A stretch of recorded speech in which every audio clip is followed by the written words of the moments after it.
Alors, François, voilà, nous voilà dans l'interview Baltrap. Ok. Ok. Donc, 5 questions, 5 réponses tac au tac. Ok. On va commencer. C'est qui ton Dantin préféré? Marc. Marc?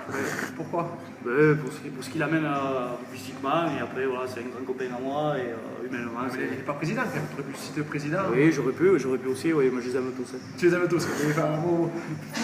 Faut le préciser, ça, quand même. Ok, donc on notera Marc Dantin pour la première réponse. Ok. Alors, écoute bien. Simon-Bourguet est un village d'irréductibles gaulois. Ok. Toi, tu serais qui? Astérix. Astérix? Ouais. T'es petit et malin, t'es pas très petit. Ouais, non, mais si, je vois bien lui. Ouais. Ouais. C'est vrai que t'as un peu de... Eh oui, un peu de frisette. Ouais, tu vires un peu le frisette, Ça tu me mettrais le peut. casque, tu serais pas mal, ouais.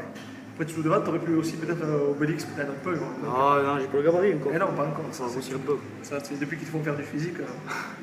On va dire qu'Obélix est asséché, il est devenu Astérix. Ok, alors, maintenant, l'histoire de surnom.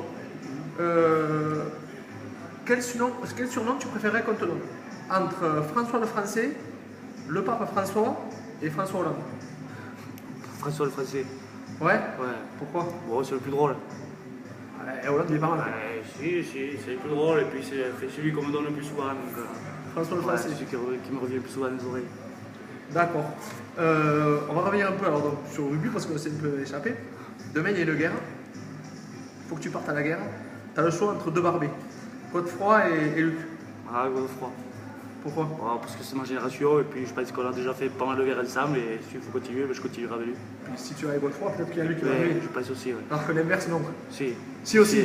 Merci aussi, ouais. Dans tous les cas, Dans tous les cas, il y a toujours des barbés. il y a toujours des barbés. Si tu dois revenir sur un moment exceptionnel de ta vie rugbystique, même si tu es jeune, est-ce que tu as une image qui te revient en tête comme ça?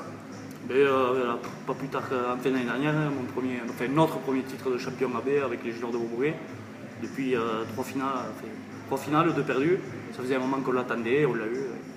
Voilà, grand moment rugbystique. Grande Bringue. Ouais, Grande Bringue, ici même d'ailleurs. Ici Ouais, même, au QG. Au QG. Il y avait quoi? Il y avait le bus. Ouais, le bus, Le pas mal de bus. monde. On a pris le bus, on est parti après. Ici, on est parti dans une fête de village. On était une trentaine dans le bus et voilà, fini à 6h du matin comme il faut. C'était un peu les Champs-Élysées. Ouais, la un venue. peu ça. Bon, d'accord. Si je te laisse un dernier mot pour la fin pour cette interview, qu'est-ce que tu pourrais dire? Et moi, je conseillerais d'abord à tous les jeunes là, qui montent seniors, qui sont encore juniors, de profiter de leur dernier instant de rugby parce que c'est les meilleures années. On le voit avec le recul. Bon, maintenant, c'est un peu plus dur et il faut qu'ils profitent. C'est les meilleures années. C'est que quand on est un junior, Ouais, quand on est junior, c'est là que ça c'est se les passe. meilleurs moments, mais il faut profiter de tous les moments qu'on nous donne. après ça peut être bien, comme des fois ça peut être plus compliqué. Exactement. Bon, mais François, merci de nous avoir reçus. Et bien merci à vous. Moi, je te souhaite bon courage pour les phases finales, notamment pour la demi-fin. Il reste un match encore en poule. On verra après, mais normalement, quand Montbourg c'est fait. Donc, bonne chance pour la fin de saison. Mais merci. Et puis, à très bientôt. À bientôt. Salut!